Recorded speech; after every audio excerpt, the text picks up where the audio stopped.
Magluluto tayo ngayon ng ginisang giniling na may repolyo.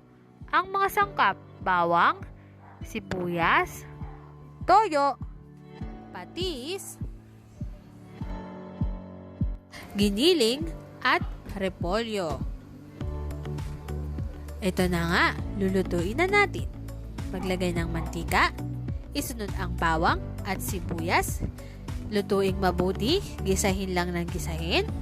Pagkatapos, ilalagay na natin ang ating giniling. Pagkalagay ng giniling, halu-haluin lang, igisa lang ng igisa hanggang maluto.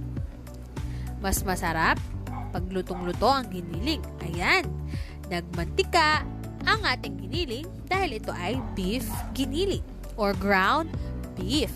Ayan, maglalagay tayo ng patis pampalasa. Pagkalagay ng patis, haluin lang mabuti. Saka natin ilagay ang toyo. Pagkalagay ng toyo, halu-haluin lang ng mabuti para masarap at siksik ang lasa sa giniling. Pagkahalo mabuti at naluto na, saka natin ilalagay ang repolyo. Halu-haluin lang para maluto agad ang repolyo. Tapos, tatakpan natin ito ng 5 minuto.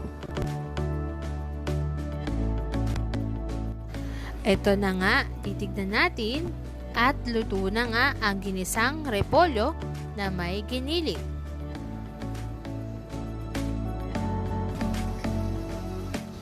Ayan, luto na at mukhang masarap. Enjoy eating! Please do like, share, subscribe, and click the notification bell for more updates. Bye!